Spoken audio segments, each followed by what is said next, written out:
Good morning. I am Ron Zweig, Professor of Israel Studies at NYU. I am going to be extremely brief in introducing our speakers. In order to save time, I will not repeat the information that you will find on the centerfold of your programs, identifying the academic affiliations of each of our speakers and their major scholarly achievements. In a conference that is devoted to Jews on the left and presents very largely historical surveys of Jewish involvement in left-wing movements, it is entirely appropriate that we begin our discussions with an examination of Jews on the left in Israel and in Zionism. The Jewish community in Palestine and Israel was the most significant forum in which Jewish socialists could implement their ideologies, their political values in establishing state institutions. It was also the first society in which Jewish socialists could factionalize to their heart's content. And it is today, with the revival of the social protest movement in Israel last year, perhaps the most significant Jewish community in the world which is re-examining and reconsidering the values that drove Jewish participation in left-wing movements.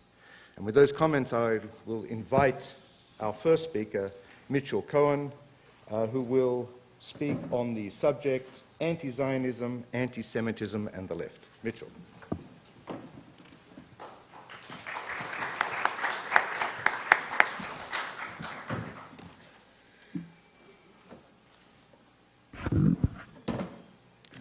First of all, it's a great pleasure to be with you here this morning, particularly on a panel addressing an issue of the least possible controversy, not only in the academic world, but beyond. Of course, it's one of the most controversial issues that we know of today. It's one that's given me a good deal of indigestion over a number of years. The more that I've studied it, the more disturbed I often am at what parts of the left have swallowed without apparently getting indigestion. I offer what follows as a sort of reflection on this, and I'm going to wear different hats at different times. Sometimes I'll wear a scholarly hat, sometimes I'll wear that hat of a citizen of the Jewish people, and sometimes the hat of a citizen of the left. You'll have to excuse me a little bit. I'm getting adjusted to a new bifocal, and so if I go like this, I'm not davening.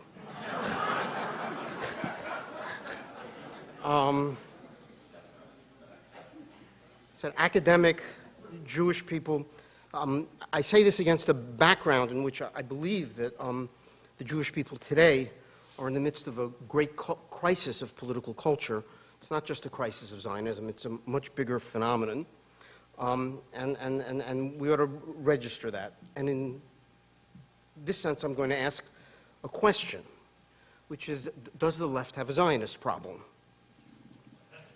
No suspense, my answer is going to be yes. If we were addressing questions concerning, this said the Jews and the right, I'd have to address a different sort of set of questions of indigestion. And I want to complicate today the way we approach this and urge the need to approach it in a complicated and not a simplistic way. Simplistic ways are when one says that any criticism of an Israeli government is automatically a type of anti-Semitism. Anti-Semitism is not the same thing as anti-Zionism in principle. The former is a racial and religious prejudice, the latter a political position. But political positions can also ingest styles of prejudice, and these can appear in tropes with somewhat altered language.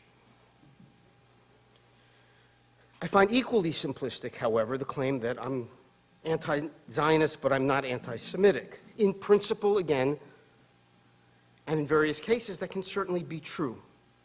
And when I'm talking about anti-Zionism today, I'm not talking about some of the earlier arguments against Zionism with alternative views of Jewish life, ranging from that of the Bund or Lahavdil to in a radically different way, Notori Karta. My somewhat incendiary question, does the left or part of the left have a Zionist problem, does, however, raise a question of transference of categories of prejudice of what used to be called the Jewish question from one domain and time to another. I realize I put this forward at a particularly difficult time. Zionism in one form or another is in fact the legitimizer of Israel, the basis on which the Jewish state asserts its right to exist. The struggle to create Israel, as has already been pointed out, decades ago was led by a party that identified with the social democratic left, identified with trade unions, identified with kibbutzim.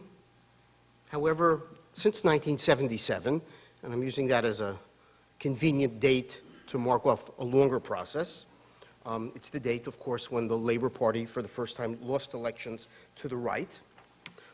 Israel has undergone dramatic transformations. Those changes also, I would like to point out, begin at a time when there's also a crisis in social democratic parties and movements elsewhere in the world, including in Europe, particularly in Europe. And the result is that the Israeli government today is the most right-wing in the country's history. And you'll excuse me for saying I also think the worst. It is, to say the least, difficult in these circumstances to focus on a problem of the left, which I'm going to focus on. But it makes it important, it seems to me, to remember that there have been Zionists and there have been Zionists. Some have been not just defensible but admirable, and some not so. Some not at all. Such distinctions should not be surprising to any student of the history of the left, because there have been leftists and there have been leftists. Left is a broad term that's encompassed a great deal of terrain since the word was invented by accident as a political division in the French National Assembly. There have always been blind parts of the left, or parts of the left that can't see beyond their own formulations or ideas. Excuse me. And there have been parts of the left, by contrast, which, while insisting on democracy and insisting on the importance of social egalitarianism, recognize profound problems in the history of the left. Romances with Stalinism, mass murder justified in left-wing language, uncritical third worldism that deems dictators or religious fanatics heroes as long as they denounce imperialism. One thinks of Foucault's fantasy of the quote-unquote political spirituality of the Iranian Revolution. Ironically, this left, which I'd like to call the left that hasn't learned from the 20th century, can be detected sometimes by a kind of strained snarl at all Zionists that sounds remarkably like American neoconservatives when they speak about leftists. To discuss this, it doesn't at all require facile accusations, throwing around the word anti-Semite in an unthinking way. It does require recognizing that something has been wrong in the political thinking of the left, and that it has to be dealt with frankly. Leave aside the issue of anti-Semitism, because for a moment I'm going to give you an example of what I think strikingly exemplifies this.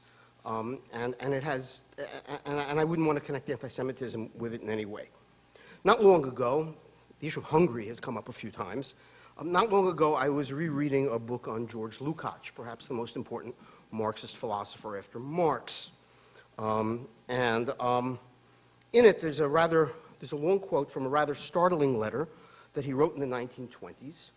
It was to a man named Paul Ernst, who was an ex-left, now conservative, sort of folkish nationalist, always obsessed with the questions of culture and about the negative impact of bourgeois society on culture, which was also one of Lukács' obsessions. And we find Lukács writing to Ernst, you know, We may disagree strongly about all sorts of things, but we're not on the opposite side of the barricades since we share a negative judgment of capitalism.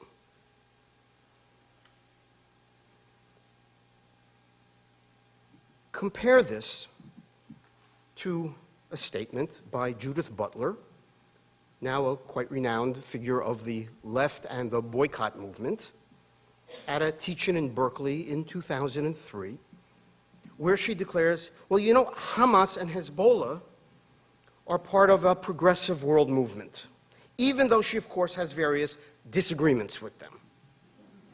You can find this on YouTube, by the way. One need not make accusations, call names, but one does need to wonder about this notion of the barricades and who you find yourself on your side with, whether it's conservative nationalists or Hamas. Let me shift gears for a moment and move in a slightly more historical direction. Did the left have a Jewish problem? I think it's unquestionable that it did, or parts of it did. Or at least that it had very serious problems talking about Jewish matters. Broadly speaking, I think it's a function of a rather difficult relation between, on one hand, the left's universalistic or cosmopolitan aspirations and a troubled search for a social force to realize them, and on the other, problems posed by particular issues, particular problems, particularism in general. That a search for a universalizing agent, that search for a universalizing agent has pointed first to the proletariat, later to victims of colonialism, types of third worldism. Postmodernists have a somewhat different take because of their emphasis on the importance of difference, but then that seems to become a universal concept. For me, the key theoretical problem is this. Although it does not explain the virulence with which some on the left speak of Jews or Zionists, or how they tend to lose analytic rigor by conflating Jews with capitalism. The right, of course, contributes the opposite when it provided, when it conflated Jews with communism. But in any event, for our interest, the issue goes back to at least to Marx's writings on the Jewish question, his essay, The Jewish Question, his writings in a book called The Holy Family. Although here some care is needed, since Marx spoke of Judaism in very crude terms that identifies it with capitalism and huckstering, while at the same time he was supporting Jewish political emancipation. But then what are we to do if we jump up to our own time? And we find a French political philosopher in a very renowned position in Paris, Alain Badiou. His volume, Polemics, recently republished in English, has a type of curious obsession with Jews in Israel, and as has happened for decades in French debates on this in the intellectual world, gets linked to the Holocaust. He uses a number of somewhat tortured philosophical formulations, which I'm going to avoid trying to tease out.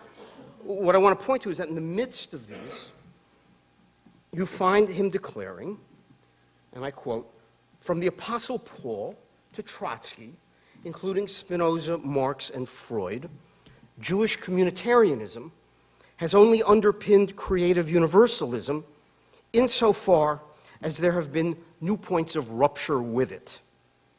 It's a somewhat perverse reworking of Deutscher. What's strange in this statement is to find someone in a Marxist tradition who thinks that all Jewish communities and the circumstances of the communities seem to have been the same, whether it was the Apostle Paul in the 1st century AD in the Mediterranean, or Spinoza in the 17th century in the Netherlands. But he goes on asking for what would be the equivalent today of Paul's religious rupture and Spinoza's and Marx's And his conclusion is that today it means, quote, a subjective rupture with the state of Israel. I note as well the peculiar fact that he characterizes Marxist political rupture as, quote, a rupture with bourgeois integration of part of Marxist community. I note also that he protests that, that he has a lengthy protest against the way the word Jew is used, and he uses the word Jew always in quotes. Just to give you one example,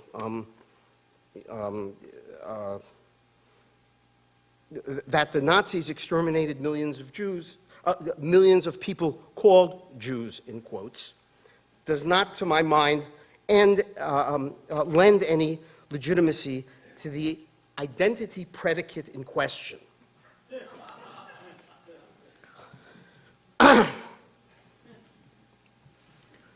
In the same book, you will find him discussing how St. Paul's universalism is in contradistinction to Judaism, and how St. Paul's universalism, I kid you not, is identified with the Maoist mass line. Now, this may seem obscure. I think it's not. Politically, and certainly not within the left, where you find certain attitudes and certain theories playing a superego-like role for the broader left, and superego roles, as we know, are not always conscious. I know two more things about this book. And first, that it's published by Verso, one of the flagship publishers of the left, with a subsidy by the French Foreign Ministry. Another strange part of the book is the fact, a troubling feature of it, is the glow that one will detect when the author speaks of the Cultural Revolution, where, of course, millions died unnatural deaths, compared to the fierce and shrill tone when Israel comes up. Let me go back to the 19th century. The number of negative comments in diaries, in public statements about Jews from the left are frankly disturbing. These range from Proudhon, in whose 1847 notebooks you'll see an article planned, quote, against this race that poisons everything, to the Narodnaya Volya, the Russian populists. Their Ukrainian Central Committee issued in August 1881 a proclamation to the Ukrainian people in which we read, quote, wherever you look, wherever you go, the Jews are everywhere. The Jew curses you, cheats you, drinks your blood. You've begun to rebel against the Jews. You've done well. Soon the revolt will be taken up all across Russia against the Tsar, against the nobility, against the Jews. I took that quote from Jonathan Frankel's outstanding history of the relationship between socialism, nationalism, and the Jews in the late 19th century and early 20th. And he notes that the Russian populists were not uniform about this, but this was also not atypical. So I hope I've given you some sense of my indigestion in terms of a historical perspective. It's not the whole story, and I think what Jack said is quite important, because there's an impressive list of those on the left, particularly in the late 19th century, who opposed anti-Semitism, whether it was Engels or Kautsky or August Bebel, who spoke of the socialism of fools, which implies there's a problem on the left, or in the French case, Jean Jaurès and the transformation he underwent during the Dreyfus Affair. But I cite this to suggest that we cannot talk of the issue of anti-Semitism and anti-Zionism and the left in isolation. The Marx, Proudhon, and populists, I quote, all come before the rise of Zionism. A proper study of overlaps between left anti-Zionism and left anti-Semitism doesn't require name-calling, but it does require a frank examination of the extent to which there is indeed prejudicial overlap, to what extent anti-Semitic motifs reappear in anti-Zionist rhetoric, insinuations, complaints, remonstrations, recriminations, demonization. Sometimes parts of the left seem a little drunk with their own vocabulary and concepts and may not recognize certain motifs as well. A smart examination of these insinuations, complaints, remonstrations would ask some hard questions, like to what extent are these motifs persistent, regardless of Israeli policies? To what extent are they contingent upon Israeli policies? To what extent does it seem that, someone is saying that anything wrong done by the Palestinian side must be due to Zionist demons, which, which by the way, doesn't justify the reverse, which we also hear often. What are the implications of these? To what extent do such motifs appear when there are crises within the left, when there are failures within the left? This question, for example, wasn't asked by the late historian Tony Judd when he told the New York Times in 2007, quote, that the link between anti-Semitism and anti-Zionism is very newly created.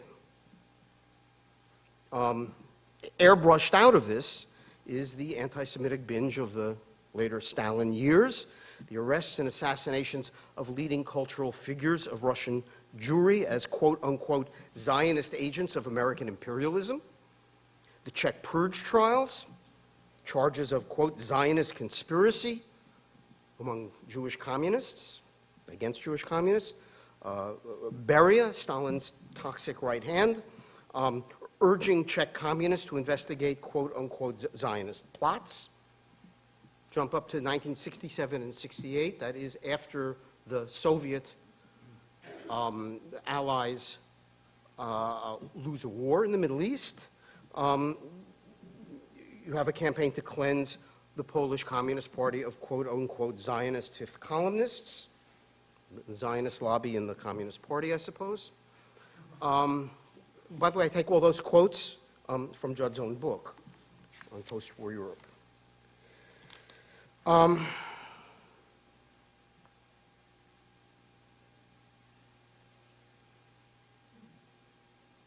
So I hope you get some sense why I have a certain indigestion. There have been big changes in the world in the past decades, and it seems to me that the left hasn't done well in reinventing itself, its categories and terminologies, ways of thinking, so as to advance its most important values of democracy and social egalitarianism. And so since I keep bringing up indigestion, I want to close with a quote that in fact rubs against my usual ways of thinking, which tends to be to approach these things in a historical way, in that of a social scientist or a political scientist, that puts a great deal of on contextualization, emphasis on contextualization, and it is somewhat reflected in what I've said. It's a quote by a British novelist named Ian Pears, who made me sort of gulp when he said a few years ago, anti-Semitism is like alcoholism. You go 25 years without a drink, and then you run into severe problems and issues, and there the glass of vodka is in front of you. Notice I stress that it's a statement that makes a sort of decontextualized implication, but at a time of what seems to me to be a profound crisis in Jewish political culture, at a time when there's, I believe, a profound crisis, intellectual crisis in the left, at a time of economic widespread distress in the West, at a time when Israel is governed by what seems to me to be an extreme right-wing coalition, I think we need to think about these things, about the relation between anti-Zionism and anti-Semitism historically, but also nervously and frankly, and that's why I ask if the Jewish question has become a Zionist, the Jewish problem has become a Zionist question in the left. Thank you.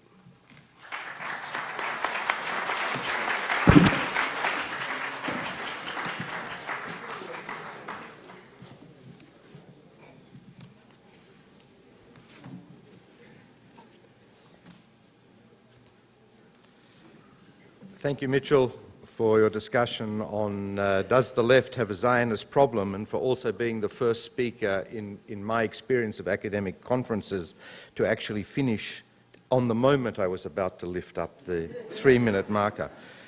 We move from anti-Zionism and anti-Semitism to delegitimization of Israel or social historical analysis, the debate over Zionism as a colonial movement by Yoav Peled from Tel Aviv University. Yoav.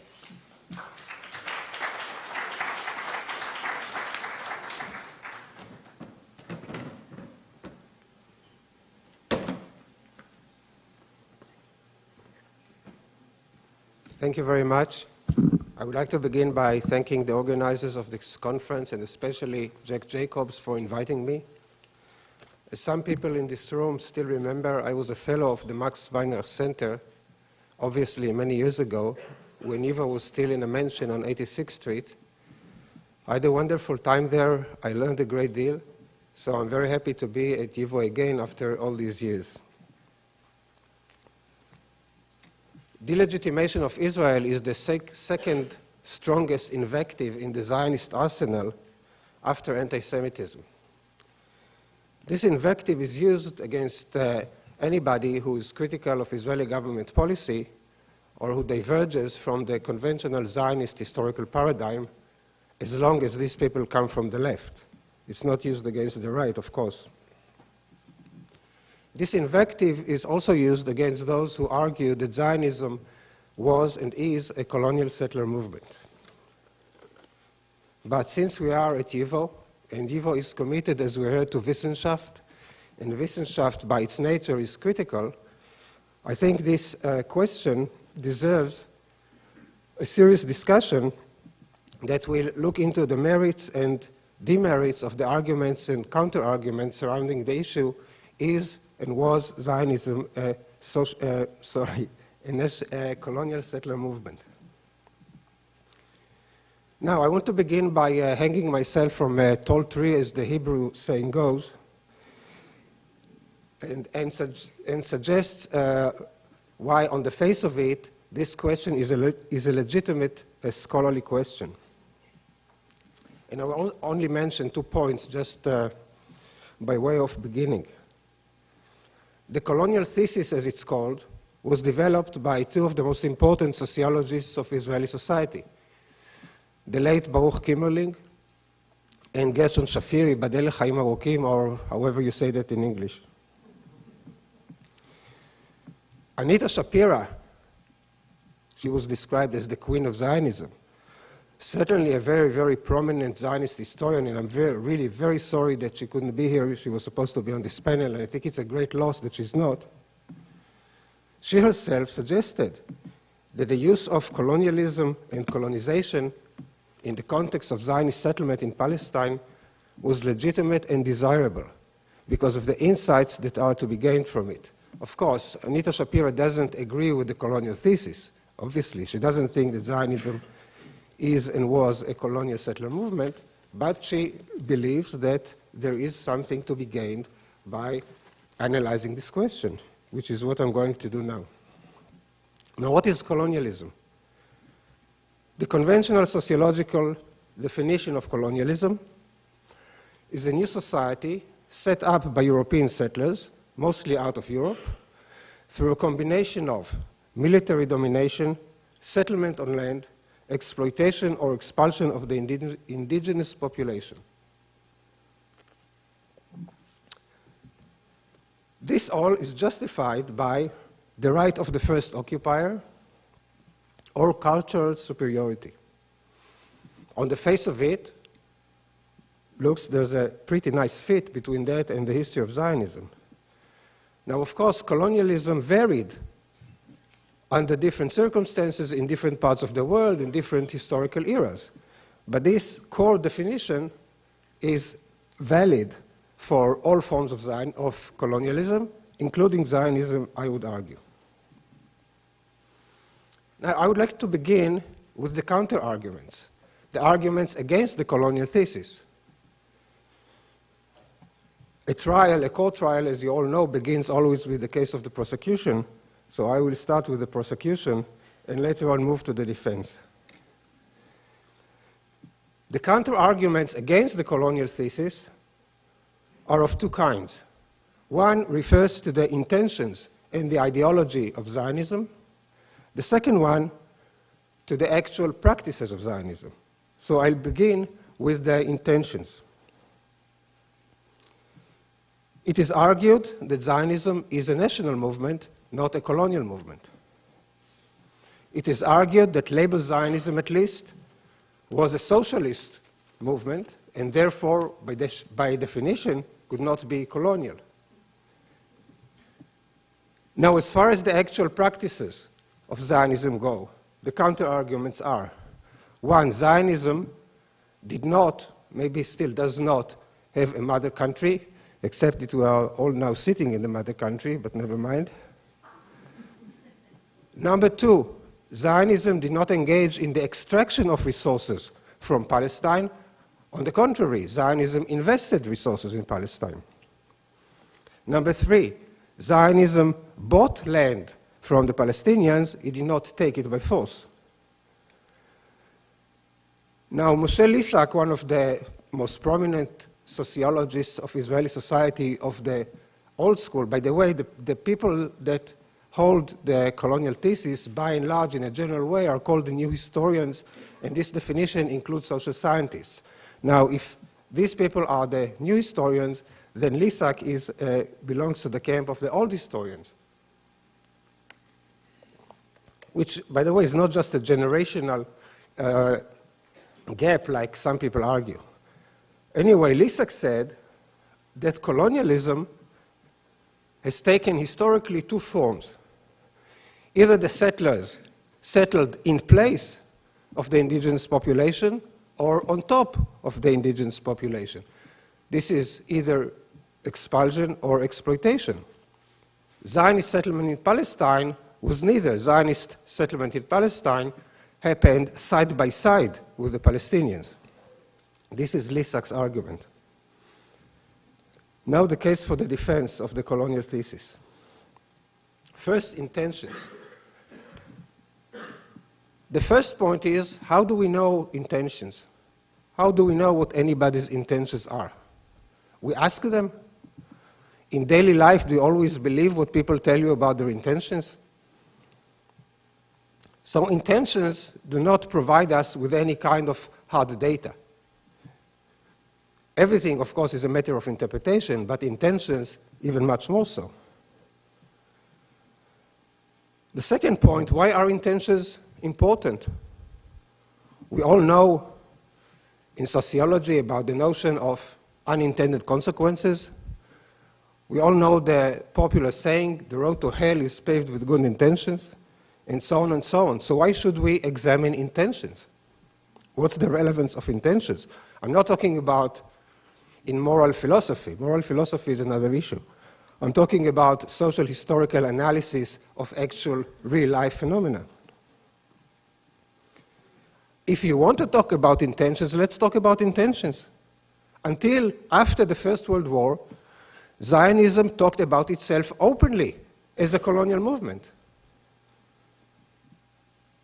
The first Jewish settlement in Palestine were called Moshavot, meaning colonies. My wife grew up in one of them, actually the first one, Petach Tikva. When she was a kid in the 50s and 60s, they were referring to their own community as Hamoshava, the colony. This was the common phrase, the common word used to describe the place, Hamoshava, the colony. What was PICA? PICA did not belong to the official World Zionist Organization, but PICA definitely was a Zionist organization that was involved in settling Jews in Palestine. PICA was the Palestine Jewish Colonization Association. The first bank of the World Zionist Organization, founded by my brother-in-law's grandfather, Zalman David Levontin, its first name was the Jewish Colonial Trust. Today it's called Bank Leumi.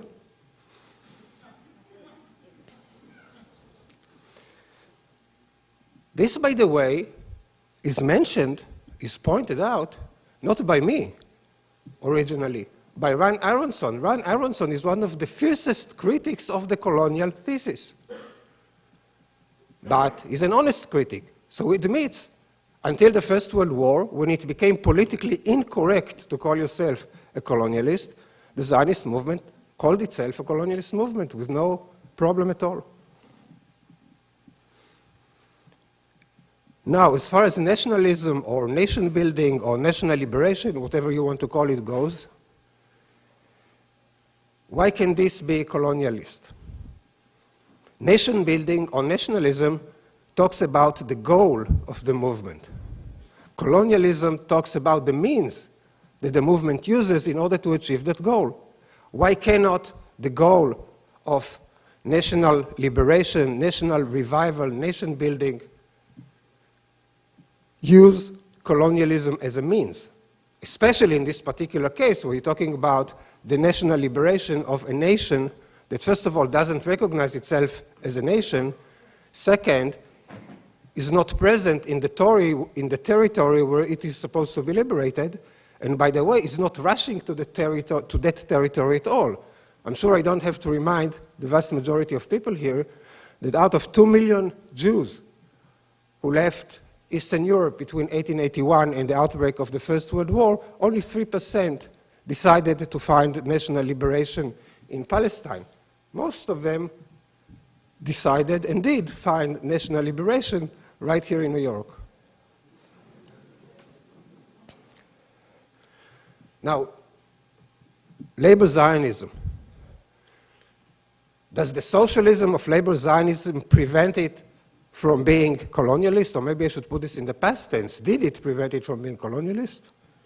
I'm sure many people here know the book of the very prominent Israeli political theorist, Zev Sternhell, who showed that for socialist Zionism, first of all, socialism was mostly just an empty rhetoric, and second, that it was totally subservient to its nationalist, and I would say, colonialist goals. Now, one thing is true about intentions.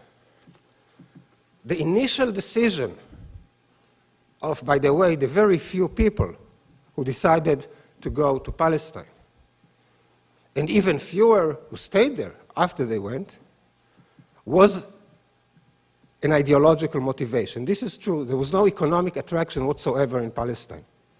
But once these people were in Palestine and they had to face and confront the reality of life in an objectively colonial situation, they adopted colonial practices because that's what they had to do in order to survive there, in order to form the base of the Jewish state. Now about the actual practices. The mother country, the lack of a mother country is a fantastic argument. First of all, from the very first day of Zionism, Zionism was desperately looking for a mother country. Herzl was looking for a charter. What is charter? A charter was the thing that was given by the King of England, right, in Virginia and Maryland and all those places. In other words, Herzl was desperately looking for a mother country. He talked to the Sultan, he talked to the Kaiser, he would talk to any king, emperor, or whatever to get a mother country. He failed. But Weizmann succeeded. Weizmann succeeded in getting Britain to be the mother country of Zionist colonial settlement in Palestine. This is the Balfour Declaration.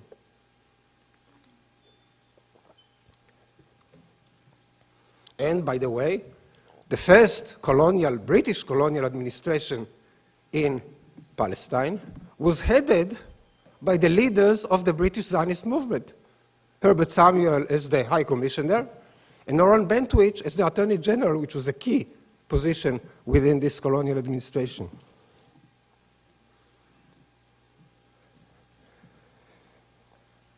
Now, Great Britain did not fulfill all the roles of a mother country.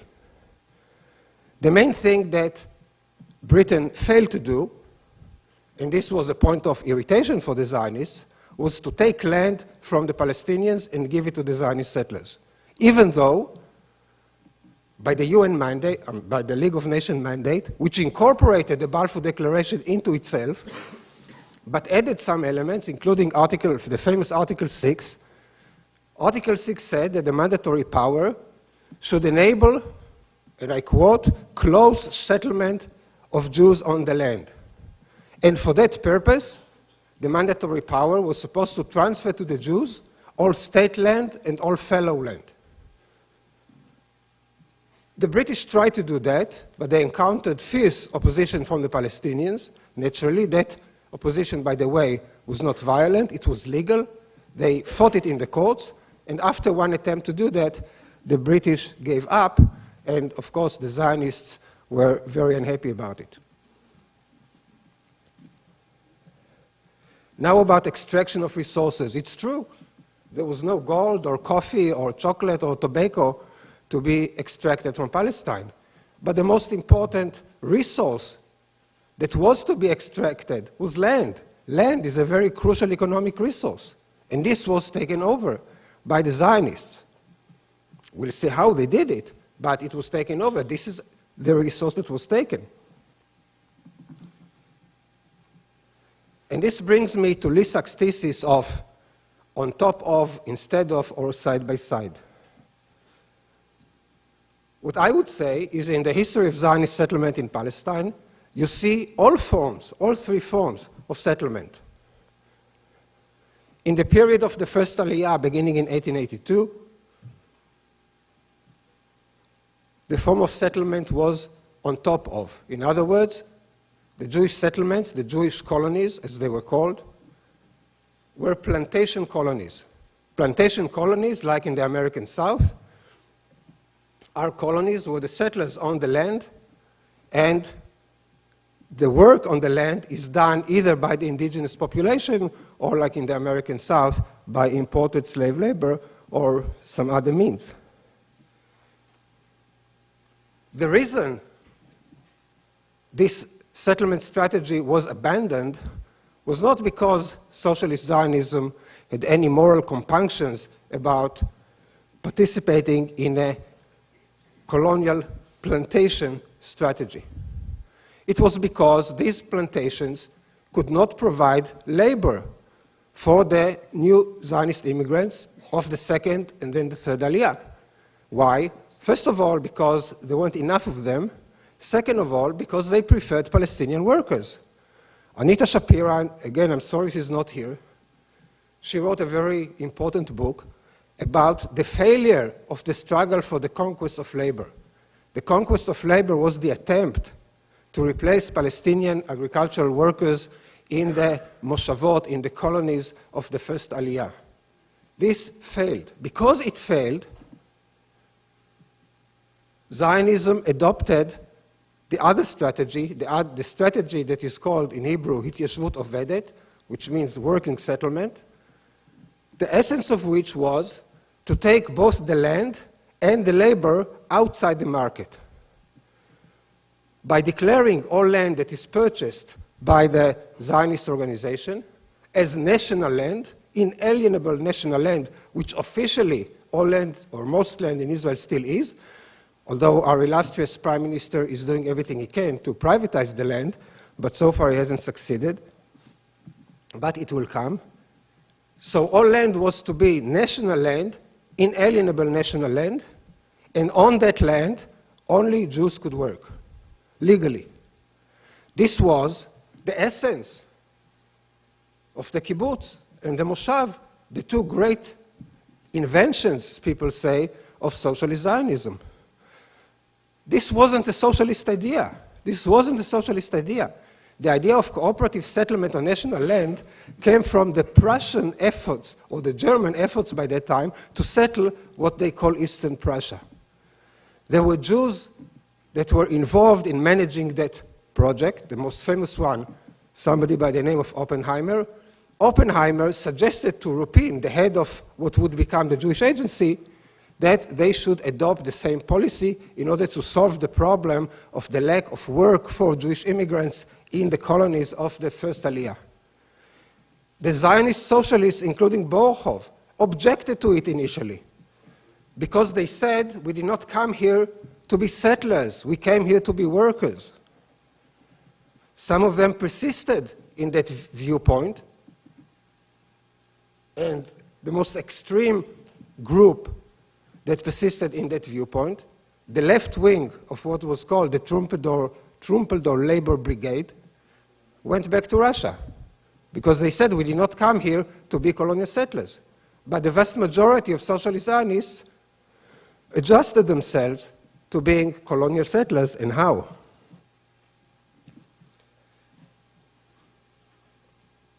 So this is how the strategy of on top changed into the strategy of side by side. But Lissak's argument is that a strategy of settling side by side with the indigenous population does not harm the indigenous population. Let's see. During the years of the British mandate in Palestine, 30 years, the value of land increased 100 times because there was an insatiable Zionist demand for land. Now, if you live in a society where the price of land increases 100 times, this wouldn't affect you. As a tenant farmer, as a peasant, as a landlord, as a renter of an apartment, everybody is affected by that, some positively, many negatively.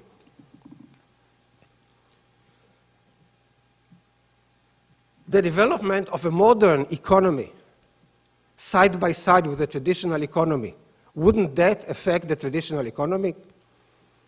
Wouldn't that mean that agricultural products produced by the modern economy would be cheaper? Wouldn't it mean that industrial products produced by the modern economy would be cheaper because industry would be more efficient, and so on and so on? So the economic development of the Palestinians, of course, was affected by the imposition of a modern economy, let's say, side by side with the Palestinian economy. Now, it's true that until 1948, Zionism had to buy land. They did not have the military or political power to take the land, and the British, as I said, refused to do that. So they bought land. By the end of the mandate period, they bought 10% of the country. Now, who was living on this land and whose land was bought from? The land was bought primarily by absentee landlords. Sorry, from absentee landlords. Yeah, by absentee landlords, but also from absentee landlords. But the land was worked by peasants who were living on it. This is exactly like the enclosure movement in 17th century England. Once the land was bought, and it was bought for the purpose of Jewish settlement, the Palestinian peasants had to be removed. And they were removed, in many cases, by the British Army or British police. To give you just one example, the Jezreel Valley, which was the most fertile part of Palestine, was bought gradually over a period of 30 years because the Zionist movement at that time did not have so much money. It was bought from an absentee landlord, the Kurkus family of Beirut, and the process involved the removal of 8,000 peasants from the Jezreel Valley. So you cannot say that side by side did not affect the indigenous population. And then came 48. And with 48, of course, is instead of 750,000 Palestinians were expelled from the country, the land, their land was taken, obviously. 75% of the land of the remaining Palestinians who became Israeli citizens was expropriated by the Israeli government through a system of laws that our outgoing president of the Supreme Court, Dorit Benish, recently said in one of her last decisions as president of the Supreme Court, that today the laws that were used to expropriate Palestinian land would not have stood the test of constitutionality. So if you're wondering why Israel did not adopt a constitution in 1950, as it formally declared it would do in the Declaration of Independence, this is a very important reason. If there was a constitution and a Supreme Court with the authority of judicial review, it would have been much, much harder to expropriate this Arab land. So Zionist experience in Palestine was both on top of the Palestinians, side by side, deep effects on them, and at the end, instead of them. Now, the real test is, what does the colonial thesis explain that other theses cannot explain about the history of Zionism and the history of Israel? I would say that probably the most important thing that can be explained by the colonial thesis is the continuing occupation of the territories occupied in 1967. Just to remind you, the British mandate in Palestine lasted 30 years. Israel, within its 1948 borders, lasted 19 years. Greater Israel, including the occupied Palestinian territories, has so far lasted 45 years and is showing no signs of going away. Now, the settlers, especially in the West Bank, they always argued, we are not different than the pioneers of the pre-1948 period, as against liberal Zionist arguments that this is something unusual, this is something, it's an aberration of Zionism, it's a colonial project. There was no question, there is no question among liberal Zionists in Israel that the settlement project in the occupied territories, meaning now the West Bank, is a colonial project. But the settlers said, how are we different from those pioneers of the pre-1948 period? And that's how sociologists like Kimberling and Shapira and others started looking into this question. They said, maybe they were right. Let's look at the history of Zionist settlement and see if the settlers are right or wrong in claiming that they are continuing the same tradition of the pre-1948 pioneers. And the conclusion was that the settlers were right. This is the same tradition. It's actually the same colonial settlement project that only takes different forms in different periods. And that's why it is continuous, and that's why there is no question that what is called the two-state solution will never come about as long as Israel is strong enough to prevent it, because it is the continuation of the same colonial drive. And this is something that no other analysis of Zionist settlement in Palestine can suggest.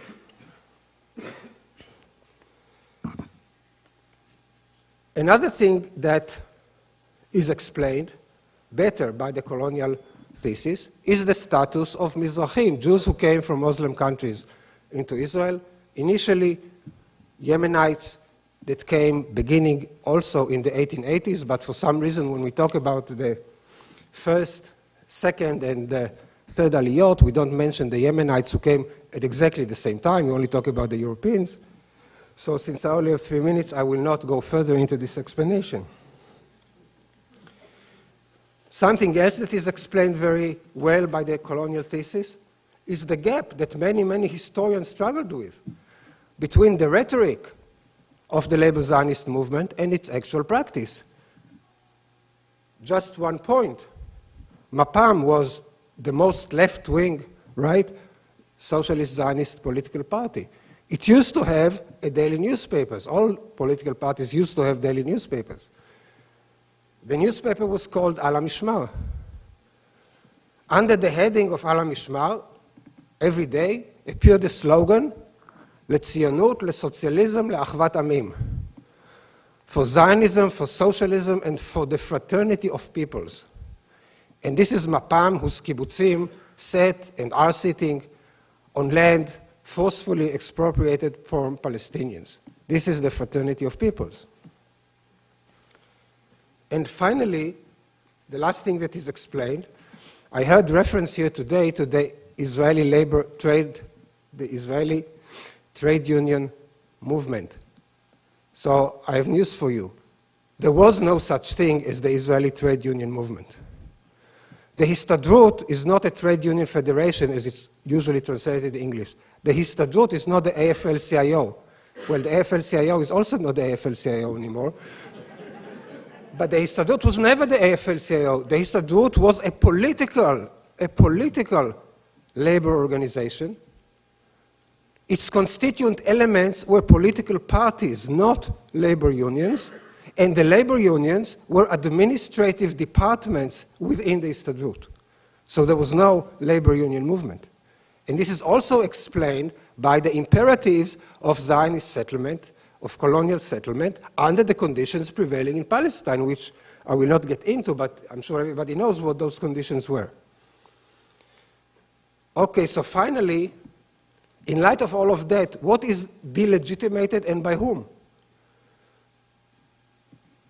Ever since the occupation of 1967, there were wise people in Israel who said, if Israel doesn't solve the problem of 1967, in other words, return the territories to their inhabitants, this will reopen the question of 1948.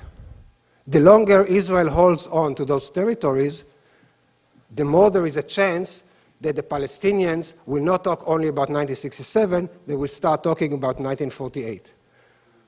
The delegitimation of Israel is precisely that, the raising of the issue of 1948. This, according to some people, was the reason for the failure of the Oslo peace process. Because Israel was willing to talk only about 1967, let's assume that it was willing, I don't think it's that clear, but let's say it was willing. The Palestinians by that time, by the mid-1990s, wanted to discuss 1948. They were not satisfied with discussing only 1967. And the reason for that was the occupation that went on from 1967 to the mid-1990s. So what delegitimated Israel in the sense of the sovereign state of Israel with its 1948 borders was not what I or my colleagues say. This is, what does it mean? It means nothing. It's the practice. The colonial practices of the Israeli state in the territories occupied since 1967 raised the issue of what happened before 1948. Thank you very much.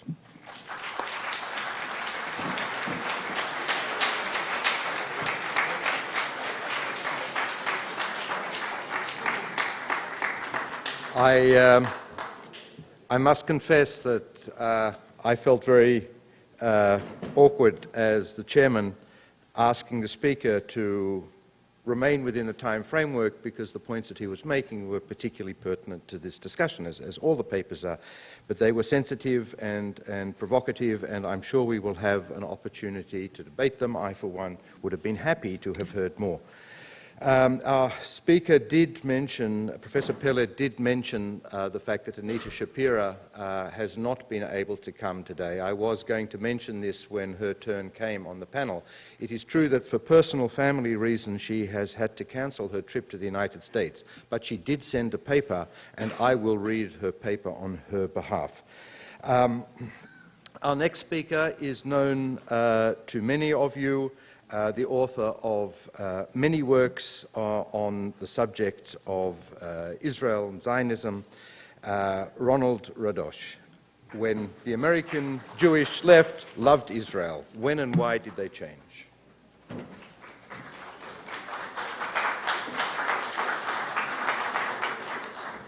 Thank you. Glad to be here. Just an observation at the beginning. When I talk about the contemporary American left, I don't want to give Mitch Cohen more indigestion. I'm not talking about the social democratic left he represents and our keynote speaker Michael Walzer represents. I'm talking generally, I think, as admirable as they are, I think, a small and rather not influential part of what is called the left today. So I wanted to make clear I'm not talking about that left. Today, the campaign to delegitimize Israel has become the 21st century version of somebody mentioned, I think it was Mitch, of what August Bebel and others call the anti-Semitism of the fools.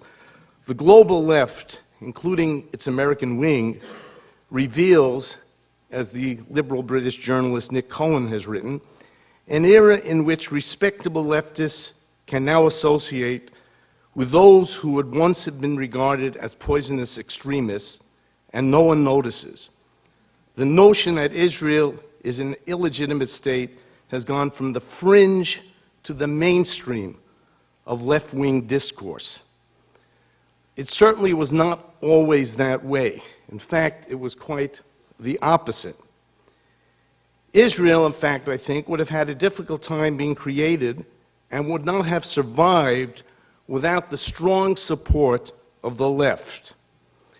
So what I want to do this morning is turn back to the period before and during Israel's creation and in the earliest days of its existence, when the American left as a whole celebrated its founding.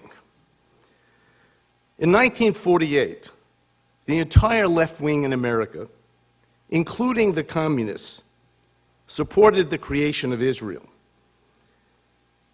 10,000 Jewish New York communists and their supporters held a march in March of 1948 from 7th Avenue and 29th Street to Union Square. Youthful and disciplined communists, the New York Times reported, raised their battle cry of solidarity forever as they marched through driving rain and pelting hailstones. The chairman of the parade was the communist union chief of the Furriers Union, Ben Gold. The marchers, the Times reported, carried the American flag alongside the blue and white Jewish emblem with the Star of David. Their signs read, "Arms to the Haganah," "Save the Jewish State," "Smash the Gentleman's Agreement between the State Department and Standard Oil," and "Save the Jewish State, Smash the Embargo." One day after the proclamation of Israel, when it was proclaimed by Ben Gurion in Jerusalem, there were two rallies. The evening rally was at Madison Square Garden, held by the main Zionist group, the American Zionist Emergency Council. Another rally was held at 3 p.m. at New York's Polo Grounds, and that was the Communist Party rally, which filled the Polo Grounds. The audience there booed the name of President Truman, even though he had immediately given de facto recognition to Israel, while wild applause greeted the name of the Soviet delegate to the UN, Andrei Gromyko. When the left-wing Zionist B.Z. Goldberg gave his speech, he saluted the Soviet Union, and the Times again reported that Goldberg's mention of the Soviet Union was greeted with wild applause, particularly after Goldberg praised Gromyko as a man, quote, "as stalwart as he was a stable fighter for freedom." The communists, of course, backed the cause of Israel because Stalin had temporarily decided to discard the anti-Zionist and Arabist positions formerly taken by the Soviet Union. Speaking in his historic UN 1947 speech, Gromyko had asserted, quote, "the right of the Jews of the whole world to the creation of a state of their own." Those who have read his remarks will note that Gromyko's speech was as forthright and militant a Zionist speech as any world leader had ever given, if only British imperialism's stranglehold in the region came to an end. Hence, the Yiddish communist daily, the Freiheit, editorialized, "Palestine has become an important settlement of 600,000 souls, having developed a common national economy, a growing national culture, and the first elements of Palestinian Jewish statehood and self-government." In other words, the description of the Yishuv fit for them Stalin's definition of what elements constituted a nation. The Jewish state, the communists argued, was already a nation that deserved full recognition by the world.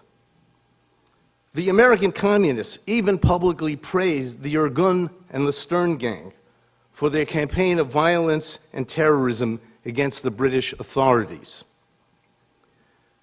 Support for the creation of Israel spanned the spectrum of America's left-wing intellectuals and activists.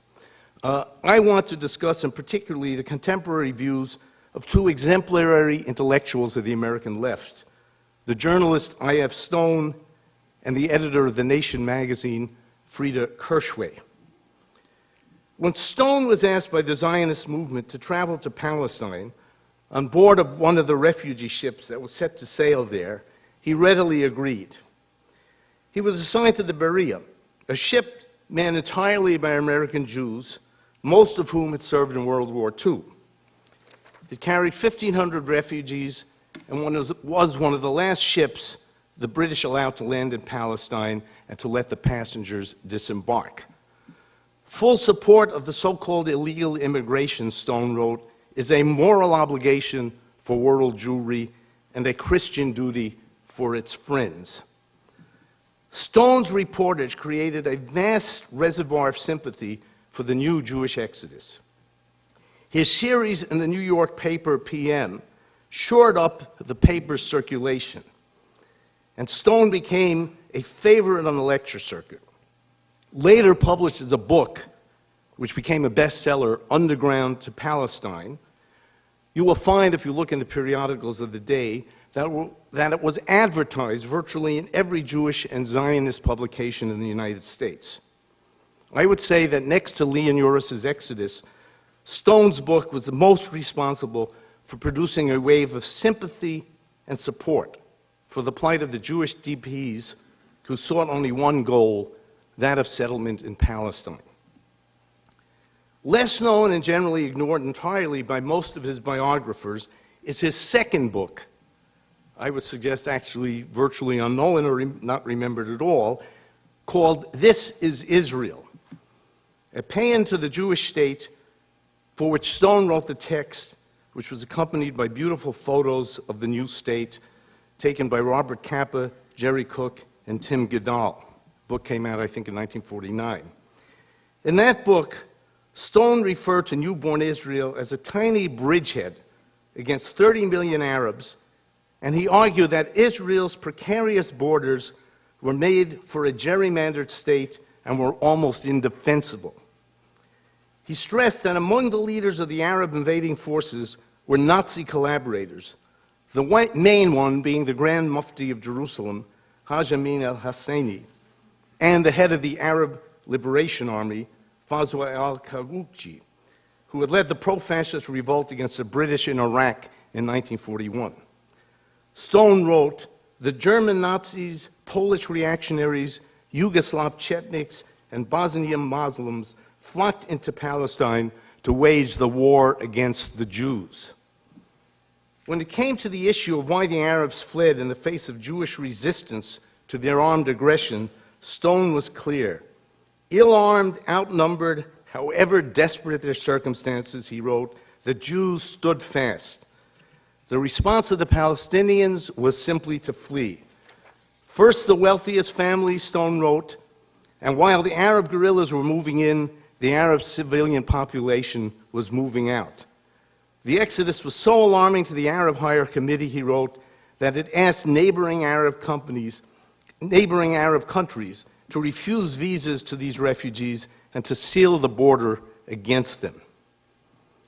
The truth is, as Michael C. Kotzen wrote in the New Republic this past February, Izzy Stone's writings shatters basic premises endorsed by people today who share Stone's political leanings but reject the legitimacy of Israel as a Jewish state. Those whose journey Stone wrote about were not imperialist colonizers to Stone. Palestine, he wrote, was not merely the one possibility for a new life, was not merely a place of refuge, but the country to which the people want to go. Why, Stone asked, should people reject their national aspirations? Are they, he questioned, any less worthy of respect than those of any other oppressed people?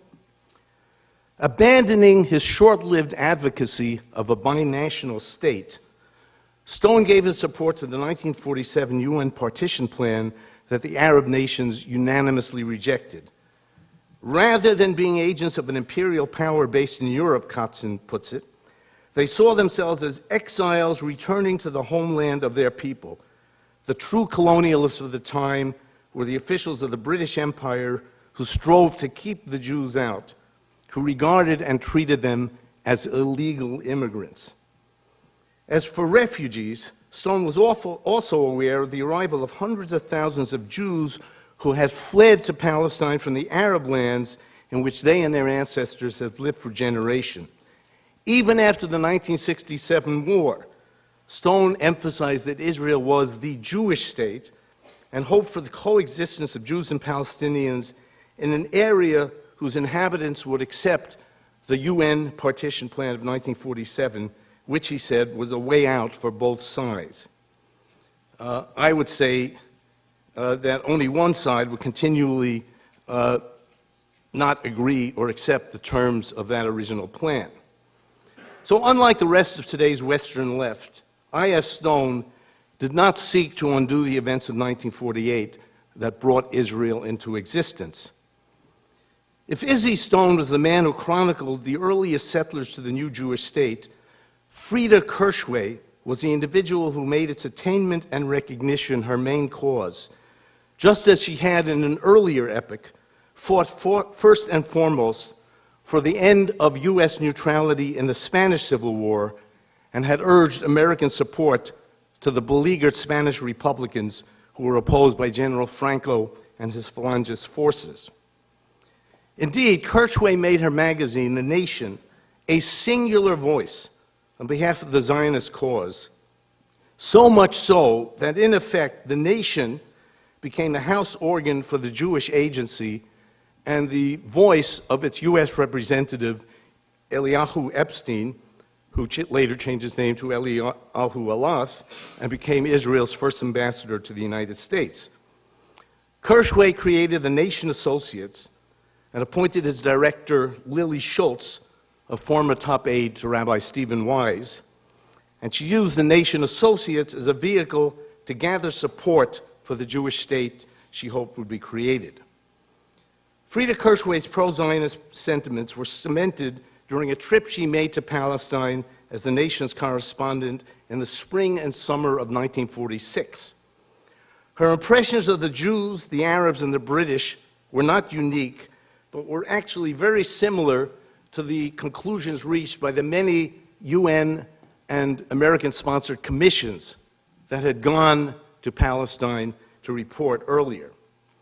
Kirchwey, too, was impressed with the achievements of the Jews in Palestine and the way in which the survivors of the Holocaust who had gone there were being rehabilitated.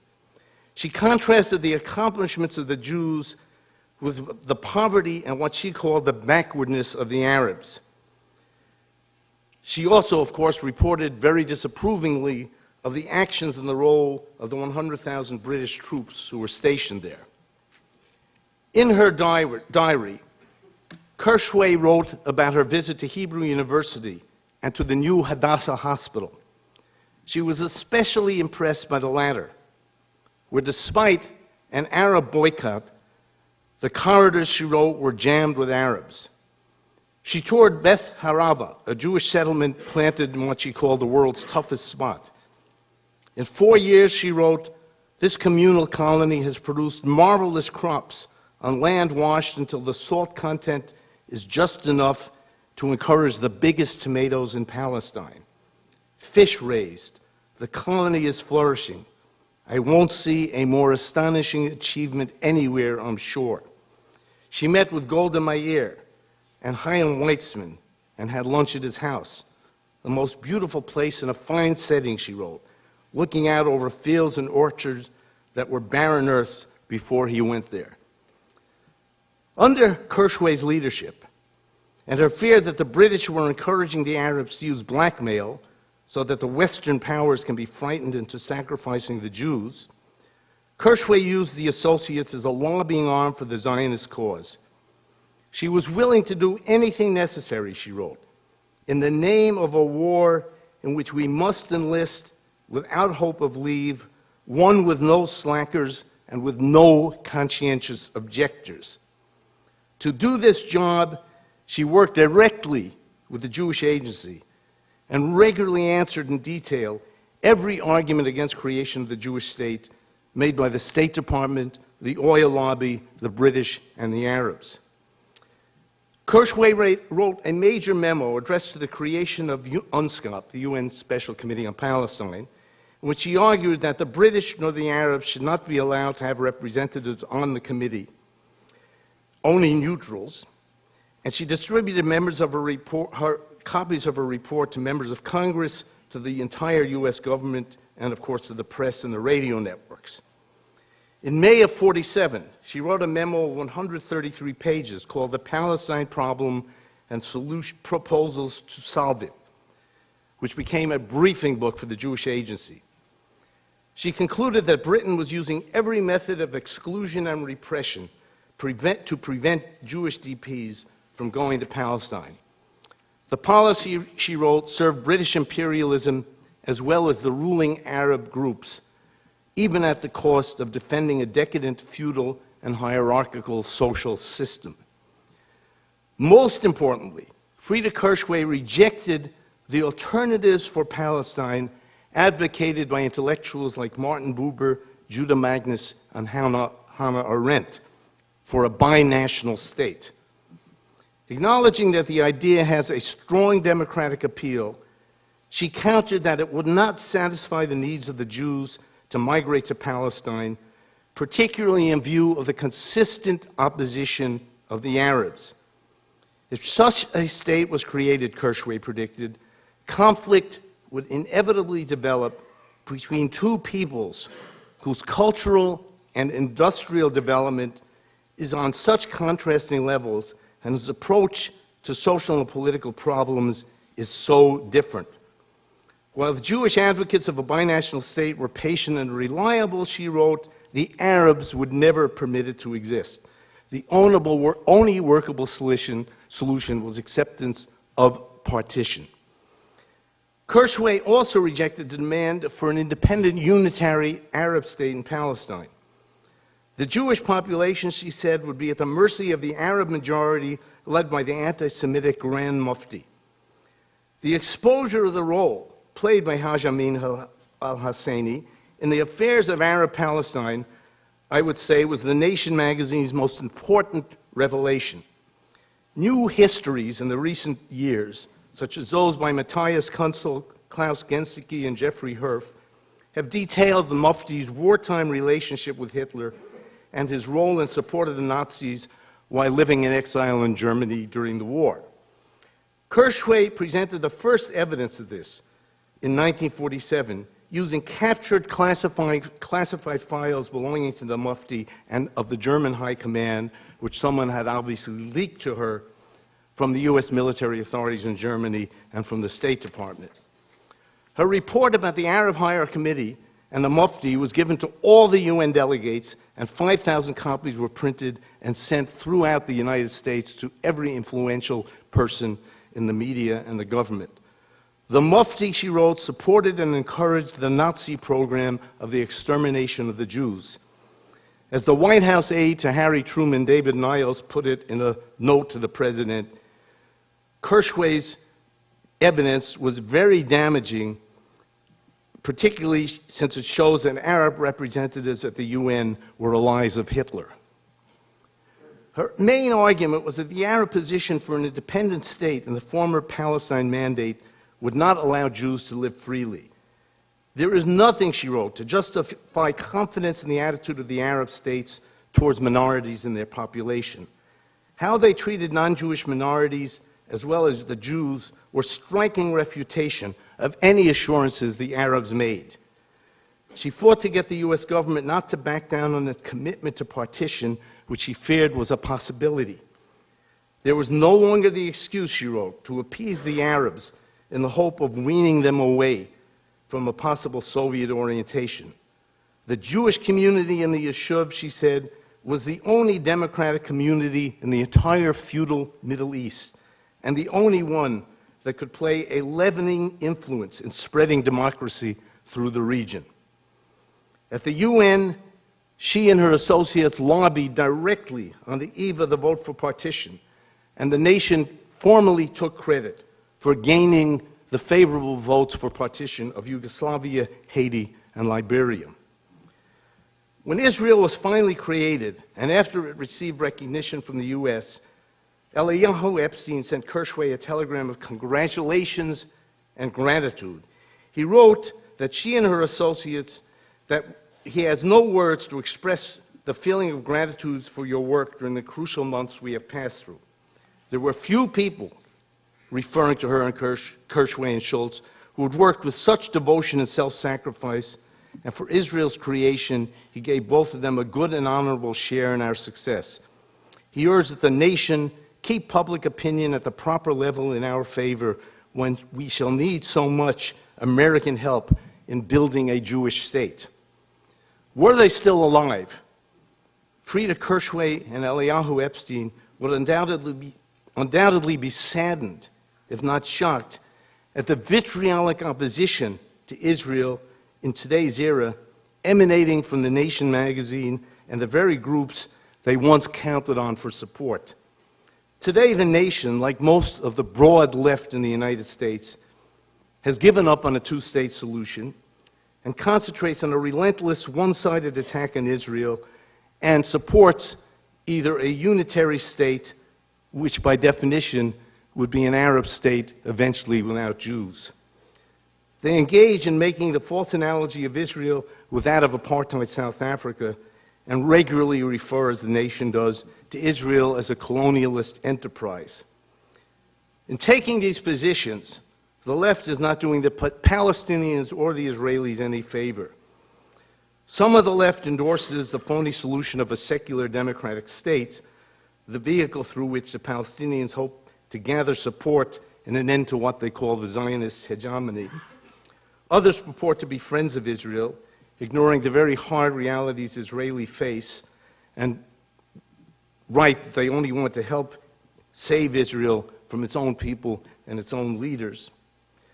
So I would conclude by saying that the contemporary left shows how very far they have moved from the positions and analysis of their predecessors in the left half a century ago, and how they only take positions that particularly allow the Palestinians to sow further illusions about the need to never compromise and never accept what they have not accepted since the beginning, which is the existence of a Jewish state in Palestine.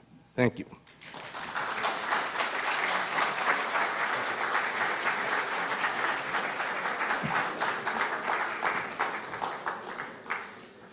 Thank you, Ronald Radosh.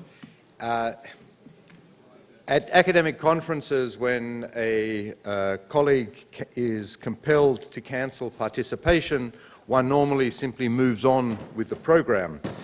So this is not a simple academic courtesy. When the organizers of the conference and I conferred over what to do about Anita Shapira's inability to participate, it's an acknowledgement of her unique contribution to the study of Zionism, the Jews, and the left that we decided to present the paper in her name. Anita has a unique rhetorical flourish that is all her own. My Australian accent will not do justice to it, but I am going to read her paper, which I'm sure you will find interesting, entitled Socialist Zionism and Nation Building. Socialist Zionism was different from other branches of the Jewish left in two major aspects.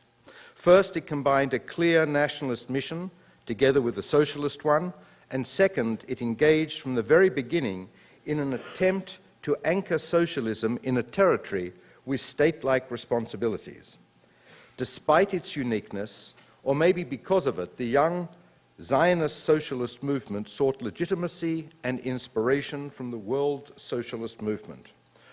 Drawing a common denominator between global processes as they were interpreted and predicted by historical materialism and processes of the realization of socialist Zionism was vital for the movement.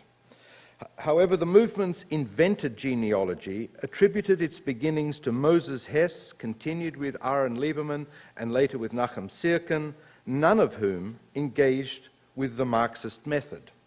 Only Ber Borochov, the young intellectual genius, provided the terminology that enabled anyone who wished so to believe that the Zionist case was an inseparable part of the global processes that led, with the iron logic of historical inevitability, to the salvation of the world and the Jewish people. But Borikov's theory did not survive the reality test in Palestine, and while admired by many, was not accepted by the majority. The Palestinian workers' movement did not formulate a clearly laid out ideological concept. The movement's founding fathers used to claim that in the beginning was the deed. They were less interested in the form of a future regime or the way in which the revolution would occur, and were more occupied with how they could achieve a life of justice and equality in a form that was close to Tolstoy's socialism. This entailed disregarding the inner contradictions inherent in socialist Jews settling in an Arab-populated country.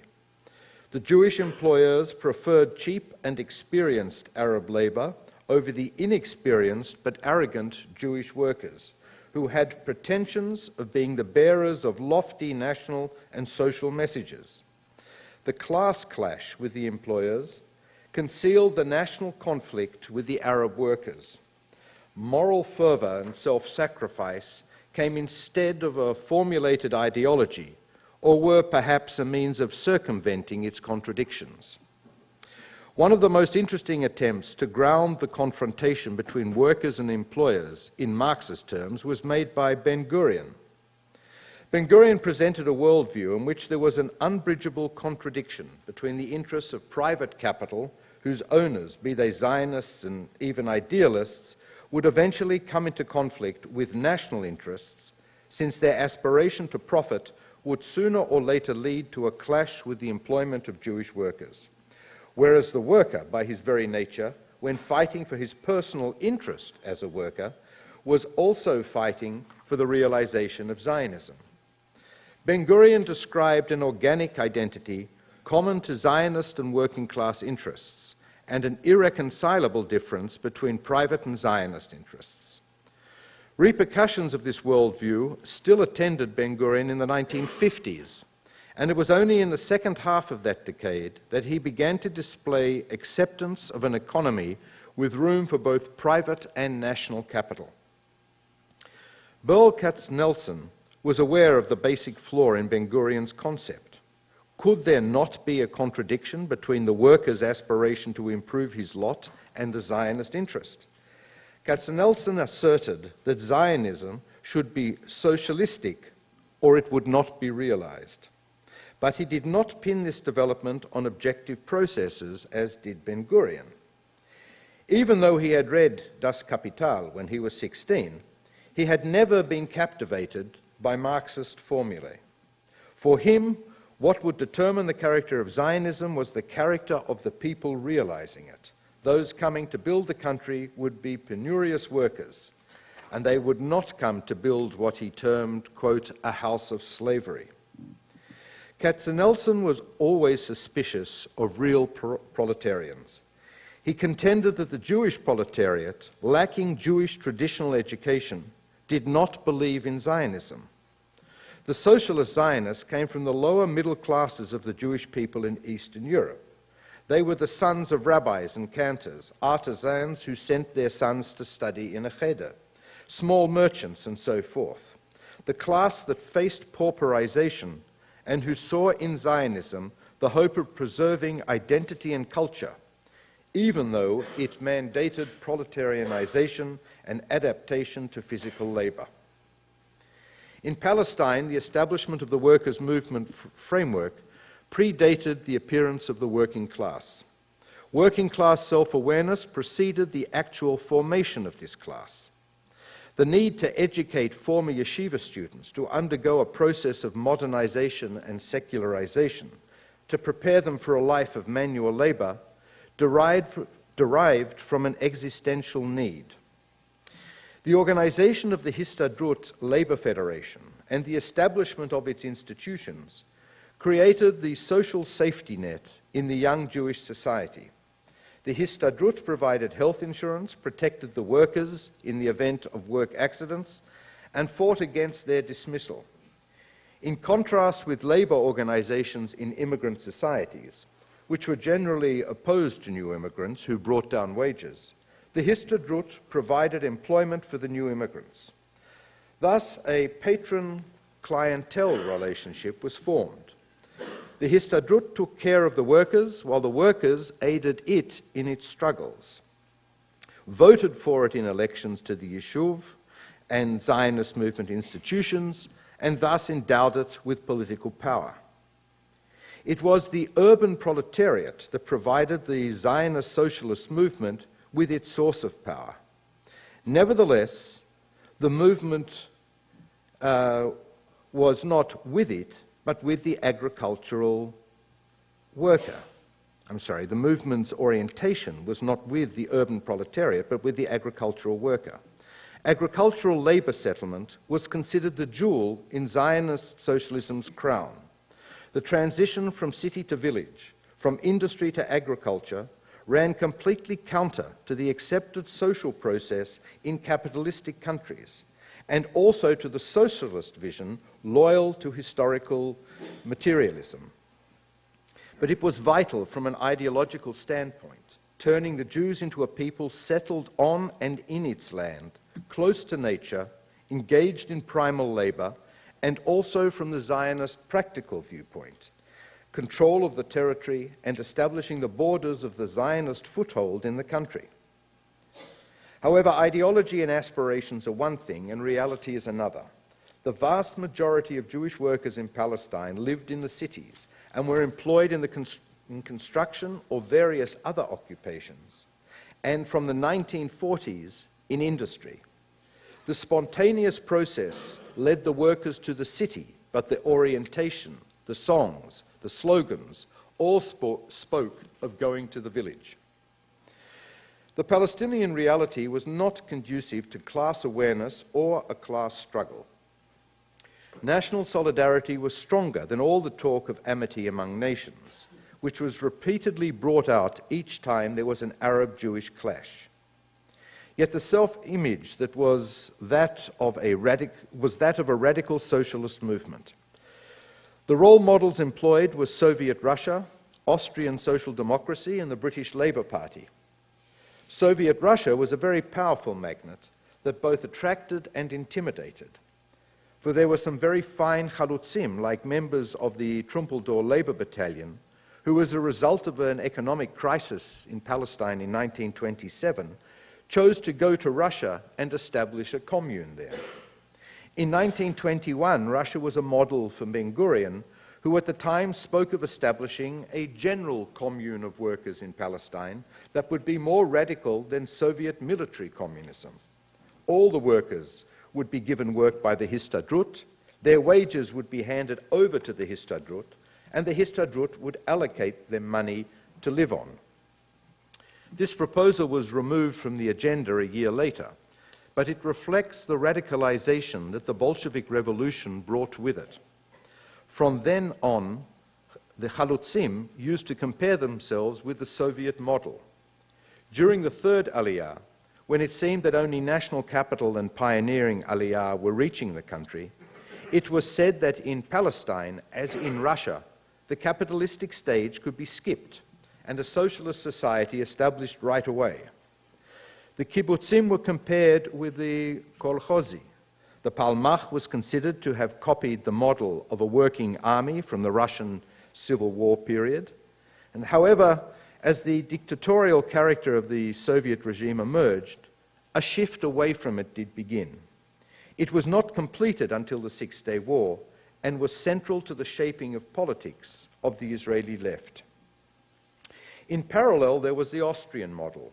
Red Vienna, controlled by the Social Democrats, served as a model for building a socialist society under a democratic regime.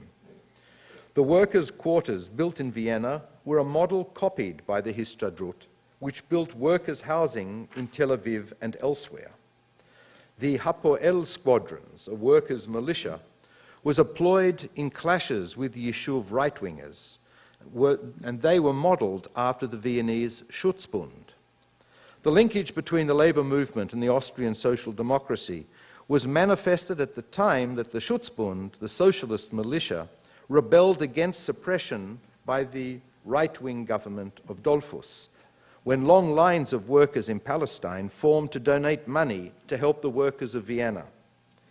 20 years later, in 1954, After World War II and far greater tragedies than the destruction of Red Vienna, the Zionist left still marked that date by publishing a special booklet commemorating the Schutzbund uprising. The British Labour Party was also close to the hearts of the labour movement leadership. Up to Labour's rise to power in 1945 and Ernst Bevan's hostile policy, there were close ties between the two movements, and even afterward. The feebleness displayed by the German Social Democratic Party in the face of the rise of Nazism discredited it. Since then, the discussion between the Palestinian workers' movement as a revolutionary movement and a social democracy as a reformist trend became one of the pillars of its self-identity. How can a constructivist movement, like the Palestinian one, be depicted as a revolutionary movement? Inverting the Jewish pyramid and placing it on a broad, productive basis, changing the value system and placing physical labor at the top of the scale, were conceived as an expression of Zionist socialist revolutionary character. The type of person who lives according to his principles, as opposed to what was then known as being a salon communist, was considered the core of the revolutionary movement.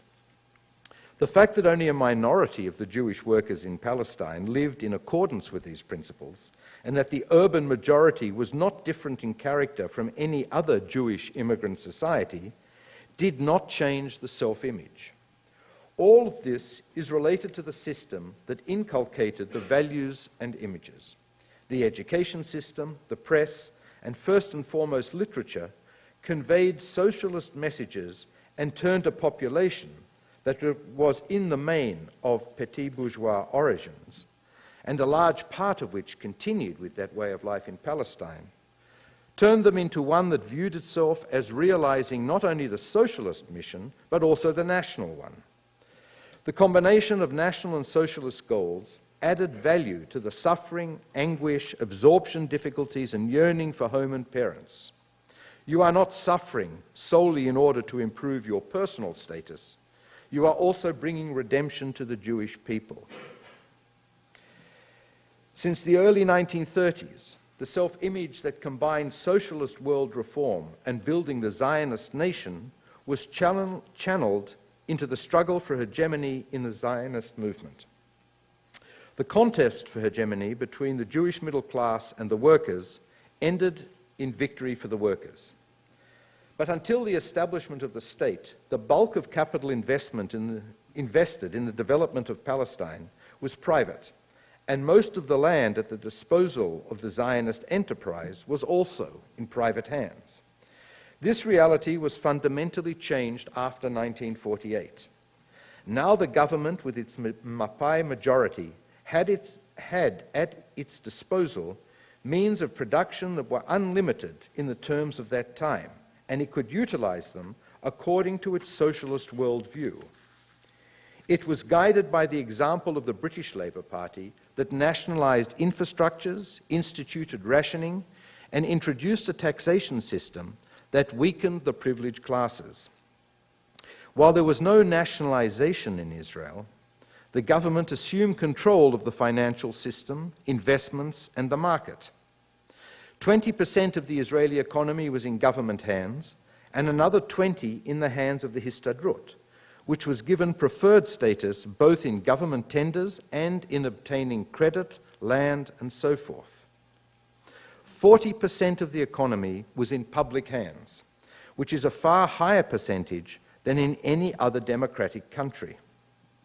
The concept that a big, centralist government is capable of bringing a socialist program to fruition was not born in Israel, but was implemented there. As an immigrant country that absorbed large waves of penniless immigrants, in its first decades, Israel suffered from a high level of inequality deriving from this situation. It was against this backdrop that the government instituted a taxation policy designed to lead to maximal equality between various types of employees.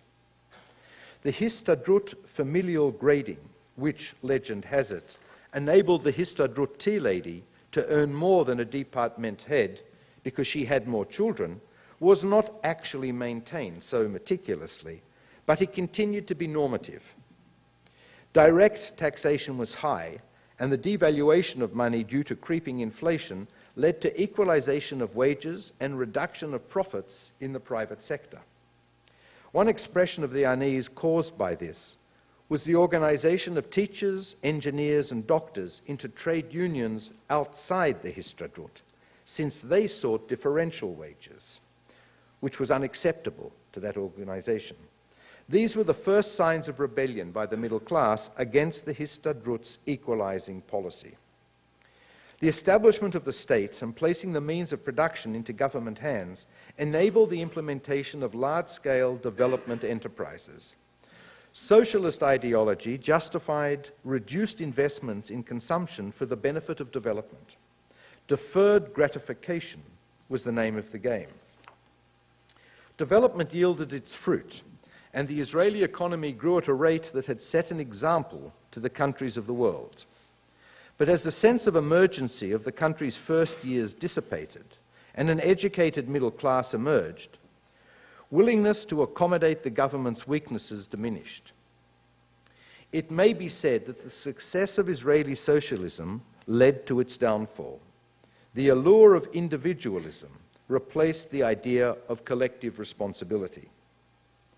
From a bird's eye view, it seems that the productivization process, the heart's desire of Jewish reformers from the beginning of the Enlightenment period, yielded fruit in the United States and Israel.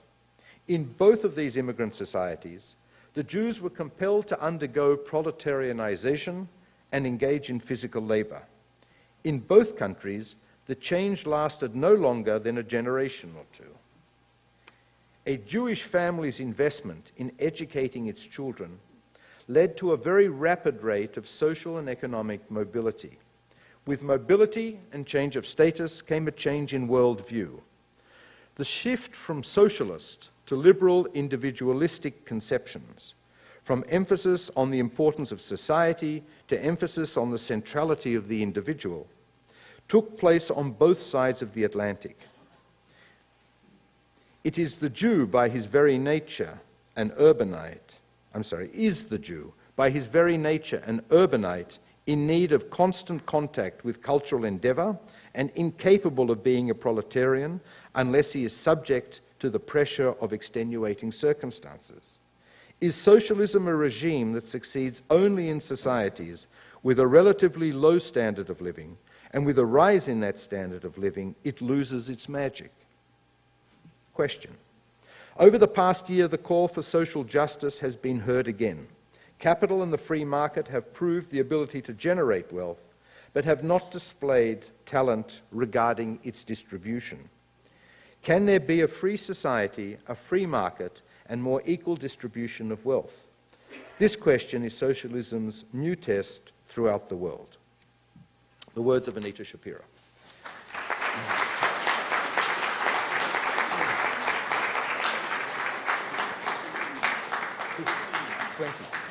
Okay, we have 20 minutes for discussion. I would ask you to restrict yourselves to questions rather than statements, and to direct them to either to identify which member of the panel you are directing your questions, or if they're to all of the panel members, please say so. There are microphones on either side of the hall. Gentleman over here. Just for Mr. Cohen, I think, and this is the main reason why I'm here, there is... We can't hear you. We can't hear.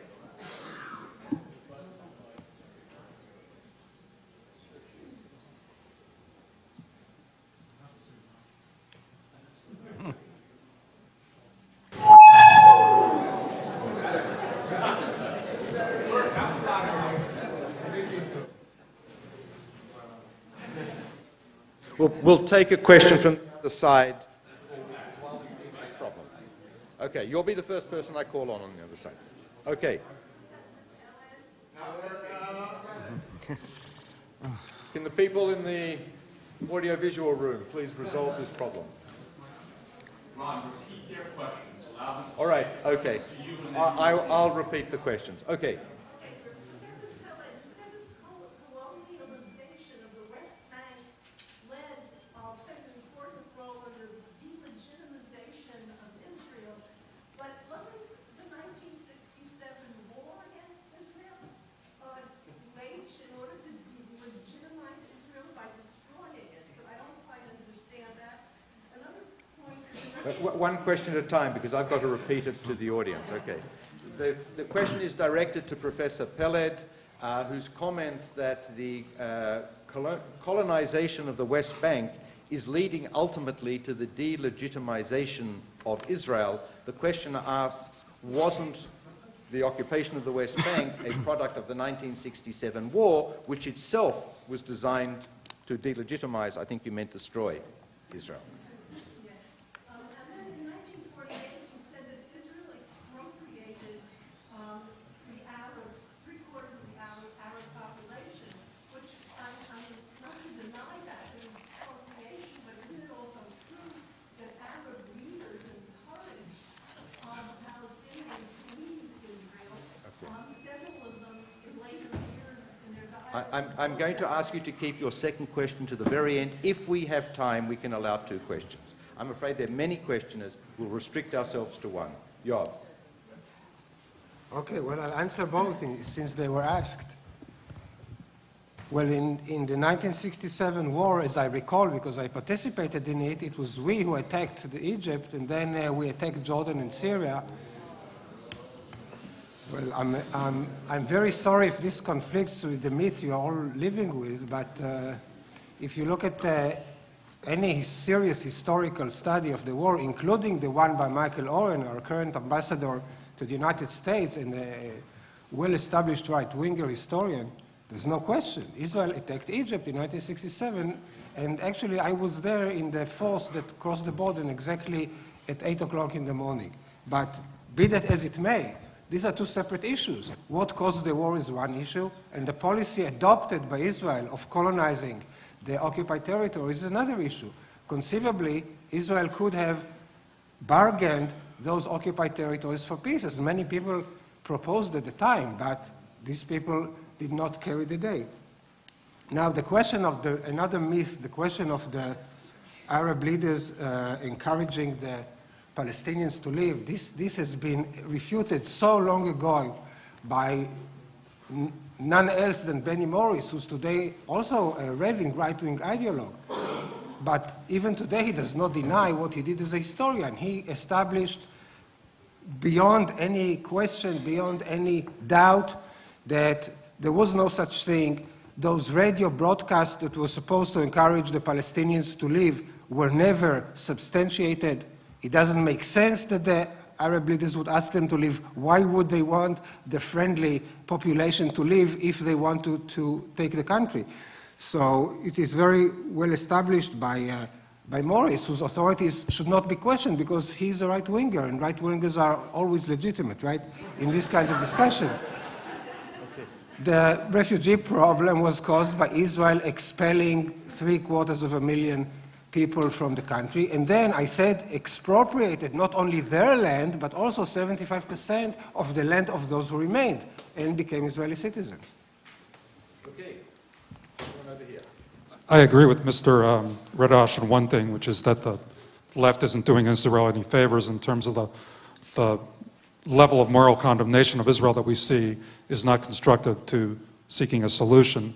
But I want to ask Mr. Cohen if he could help me indicate a move towards some more clear criteria for how we separate, because I think this is where you're starting to go, criticism of Israel from anti-Semitism, because I think there's been a big failure in our community, broadly speaking, in terms of conflating criticism of Israel with anti-Semitism. And I don't know if I want to get into all the analytical mistakes or examples, but I feel comfortable saying that that is out there. I understand what you are talking about, and I agree that that is also some validity. But the problem I see is that we need to save Israel, and we can't do it while so many people are so upset about the fact that we're going to be, eliminated, or the ongoing sort of theme of Jewish history. So I wonder if you could help us, Allow him to answer. help me with that. Did you say that we, American Jews, have to save Israel? Well, I think that we do, but Okay, that's okay. The Jewish world, broadly speaking. Yeah, okay. I think Israelis have to save Israel, and that American Jews should support those in Israel who are pursuing intelligent policies. And that's rather different than claiming that diaspora Jews should decide morally and politically what's right. Well, okay, I understood both your points. But I think it's extremely important that that be said. And for me personally, it's supporting groups like the Israeli Labor Party and the peace movements in Israel. The question of how does one distinguish anti-Semitism from criticism of Israeli policy? Well, you can't do a simple line. There are areas that are gray. The issue I raised about the appearance of anti-Semitism in anti-Zionism concerns when there are certain identifiable tropes, certain identifiable motifs that are associated with anti-Semitism that reappear in anti-Zionism. And then you have that problem. I'm afraid that one of the problems in the debates in our country is the fact that you have a well-oiled right wing in the Jewish community that's been extremely well organized and very loud. And it hasn't been sufficiently matched on the other side. So if you say that it's an extremely bad idea to put ultra-religious nationalists into settlements in the West Bank, that's not anti-Semitic. If you say that Jews in the state of Israel, alone among all nations and states, have to uphold certain standards in conflict situations, and alone has no right to defend itself and has no legitimacy, then you go into infected territory, I'm afraid. And so it can't be reduced to a formula, but it can be reduced to, I don't want to call it reductive. You can't always ask yourself certain questions, like the ones I tried to pose. Moving on. Thank you, Rachel. Thank you. I think that the Israeli social justice movement is probably the most significant movement worldwide for Jews today, for the left, even though it's not, does not identify as a leftist movement. And I was glad to hear some reference to it. Professor Peled, you did not specifically refer to the movement. I was wondering how you feel about the movement in terms of its ability to reframe post-colonialist ideology. Which movement you're talking about? The Israeli social justice movement, the movement that brought 500,000 people to the streets in fall and is currently preparing to get active in the streets again. Thank you. Yeah, well, this is, in my view, foam on the water. This is a movement, if you can call it a movement. It's not a movement because it lacks ideology, it lacks organization, and I should speak in the past, it doesn't exist anymore. It lacked ideology, it lacked organization, and it lacked leadership, and it was proud that it was lacking all of those things. What was this phenomenon? This phenomenon was the children of the middle class all of a sudden realizing that they will never achieve the standard of living of their parents. This is what happened. So this was a protest against the cost of living, against the fact that they will not be able to achieve the standard of living of their parents. There was nothing beyond that. They threw around their slogan of revolution. This was just a joke. They had nothing against the system. They had nothing against the basic policies. They wanted a little bit less unequal distribution of the national income because, as you know, Israel competes with the United States for the title of the most unequal capitalist country in the world, and they want a little bit of a change of that.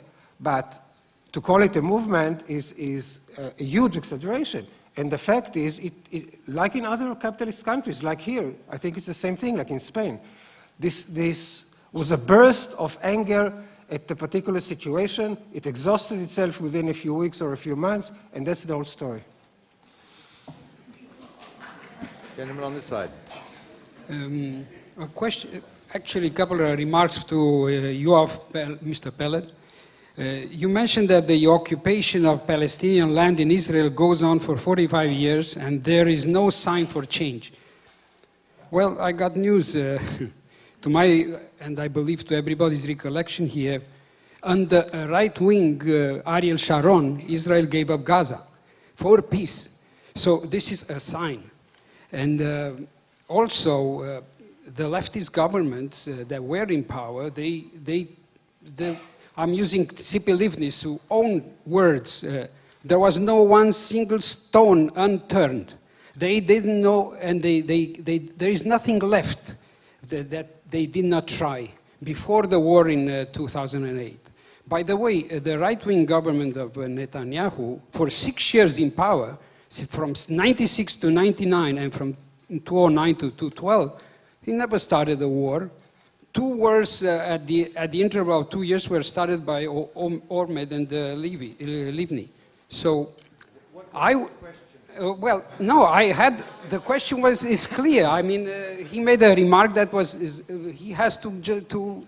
Okay, we'll allow him to answer. Yeah, well, I'm very glad that you incorporated Kadima into the left. This is really a real innovation in political science.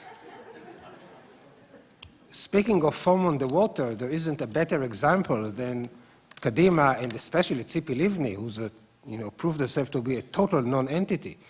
Now, what happened in those negotiations with the Palestinians, ask the Palestinians.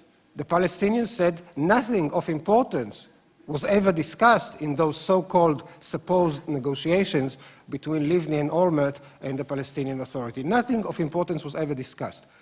Even in the official Israeli viewpoint, those discussions were meant to achieve what Israel called a shelf agreement, an agreement that will not be implemented until the conditions change.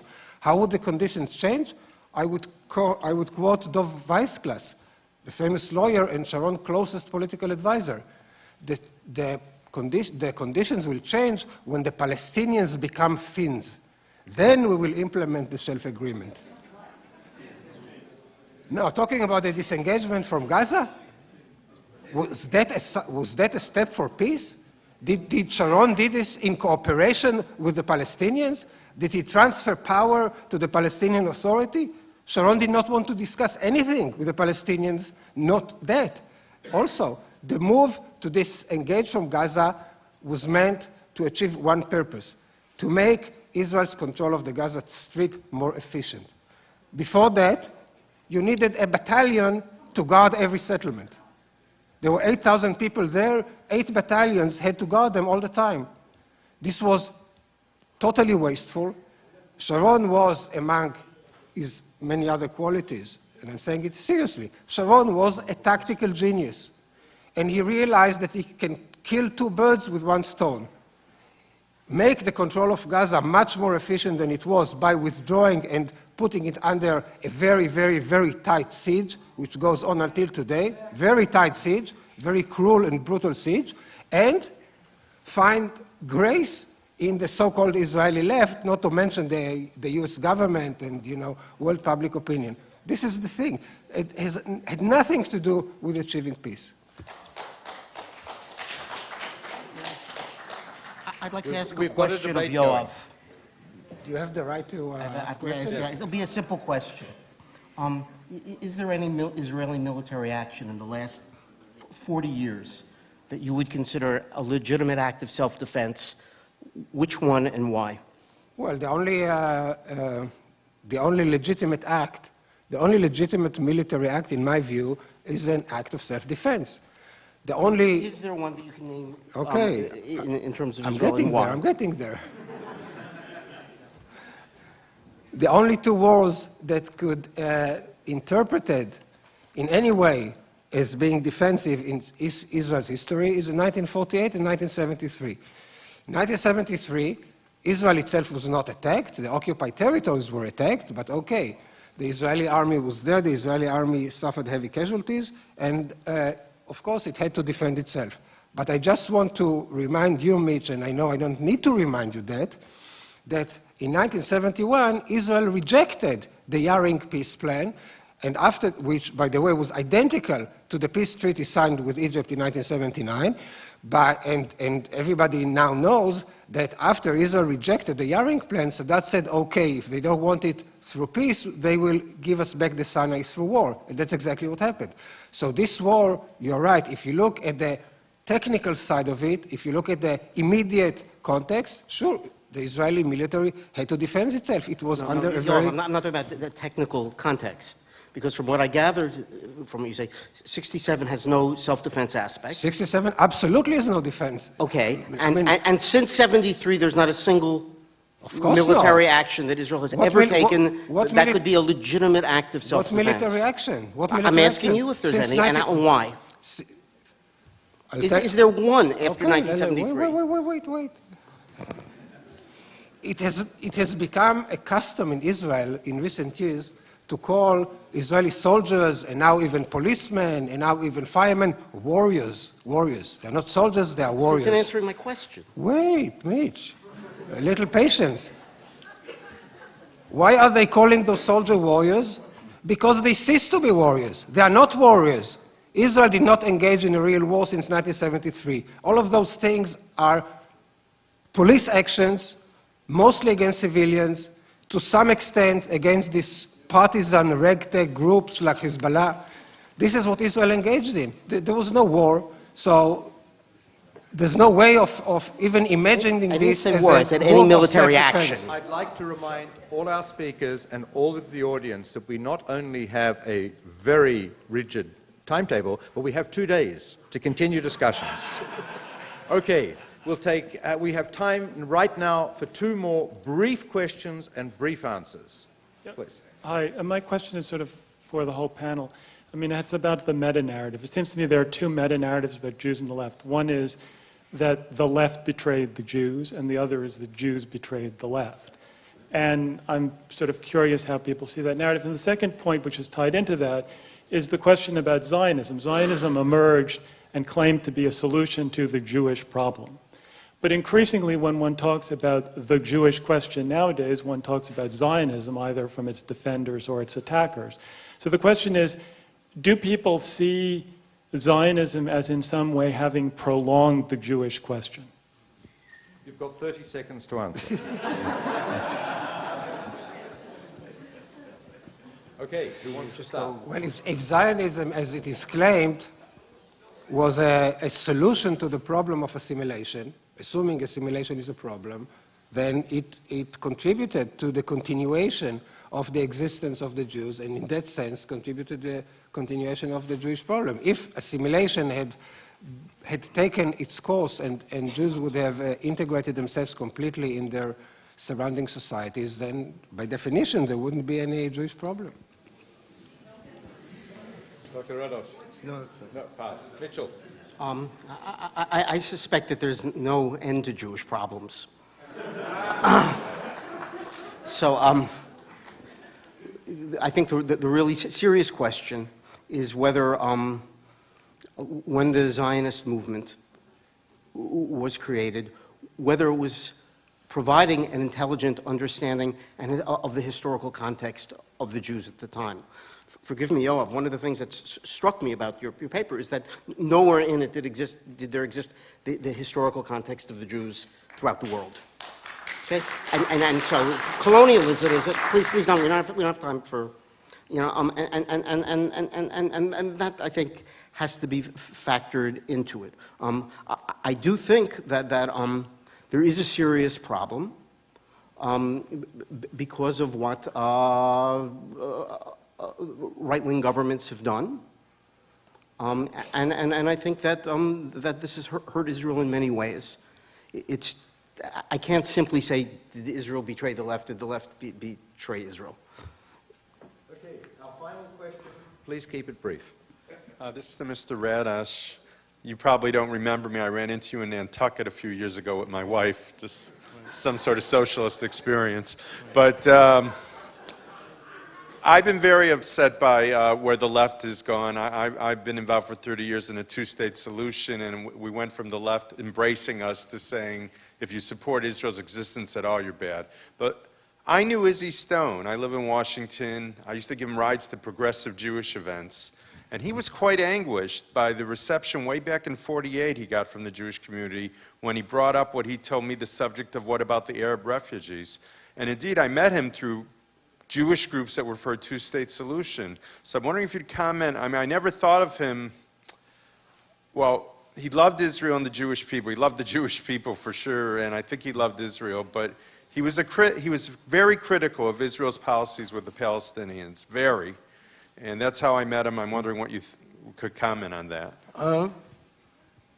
I think from his writings of the times, the writings, you were meeting and taking him around at a much later date than when he wrote, for example, wrote This is Israel. You don't find anything in there about the Arab refugees outside of believing they should be, and I gave one quote from that they should essentially be settled in the Arab lands which wouldn't take them. And he did not show any great concern or awareness of them. He felt the Zionist project was a legitimate project. And if I can just take the chance to comment on something and ask Dr. Peled a question, because he had a lot of things to say that I'm thoroughly disagreement with. I think it's it's rather outrageous to refer to everybody he disagrees with as right-wing. Michael Oren is a great historian. To besmirch him by using the term right-wing historian is really an outrage.